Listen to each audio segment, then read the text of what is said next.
So, let's say I'm the person listening to this show, and which I am right now. This is awesome. And you just told me that, your problems diminish and we got to focus on self-love. And, from someone who's at least done some rudimentary study in the field of this area, it's a lot of people, it's very self-fulfilling. It's very much we are trained by society to act and feel certain ways. And because of that, we kind of get into these routines that are just that cause this negative self-talk. I mean, just from a food perspective, like we eat so much crap. Mm-hmm.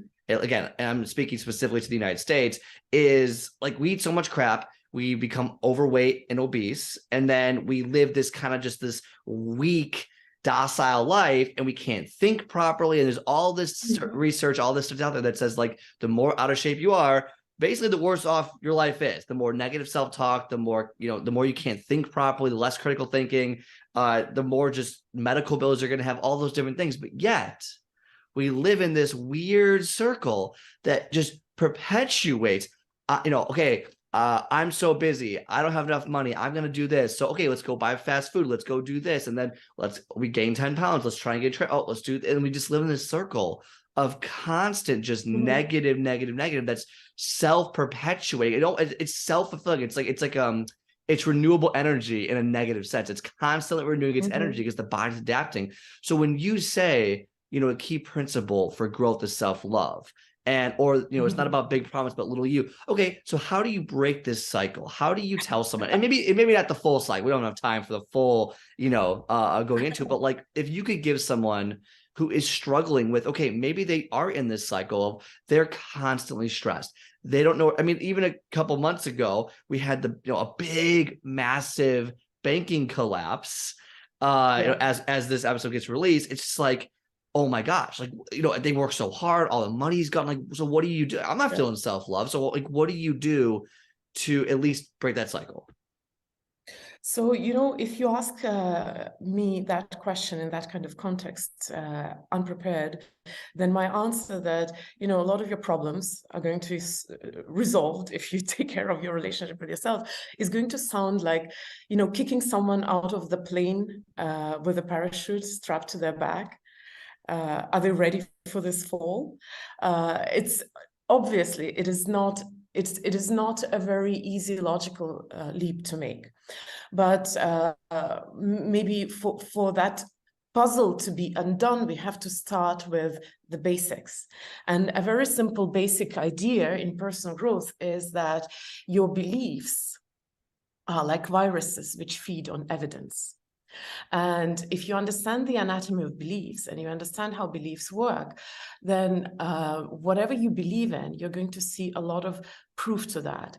I don't want to go into depth of explaining the anatomy of belief, but there is such a region in our brain and our general system, which is called reticular activating system, which, if I simplify its function, and I'm simplifying its function, it defines what you notice. Your goal defines your perception. So a very simple example would be if I ask you to look around you and notice everything which is red right now around you. Just notice. I'm sure you notice. And then I ask you to close your eyes, but honestly, and remember everything which is blue in your environment.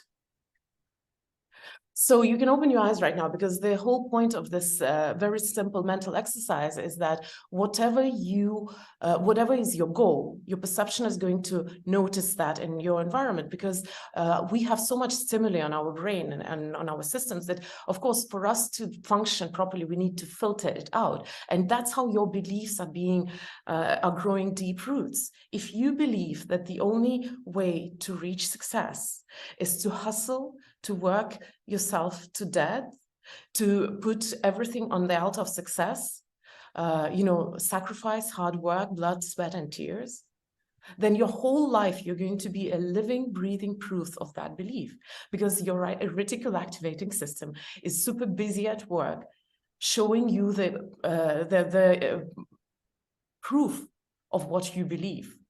I'm simplifying it to a great degree, because there are a lot of other a lot of other factors at play. If you decide something, we want to feel good. Our brain keeps tricking us so that we feel good. So that's why it's so hard sometimes to change your ideas, because it's a situation of danger. Again, I don't want to go too deep into that explanation. So we have to start any kind of change. You have to start with understanding that the way you see the world has been conditioned by what you have been noticing and paying attention to. For you to change anything, you have to allow the idea that maybe you're wrong, that maybe there is an alternative. That's why sometimes it's so hard to break out of your routine life, even if you hate it, because you don't give that opportunity for your brain to even notice, to latch onto other evidence out there. So beliefs are viruses which feed on evidence, whatever you believe as is right for you. So I want to suggest to people who are in the dead end that probably, if you're listening to this show, if you have access to internet, to a computer, or at least a tablet, wherever you're listening it at, you are not in such a danger as you think you are. And a lot of the things we can change about our life without actually, ending up on the street hungry and without a shelter. We don't want to think about that, because we like the comfort of familiarity, even if we don't enjoy that familiarity. But the comfort of it is something which makes us feel safe.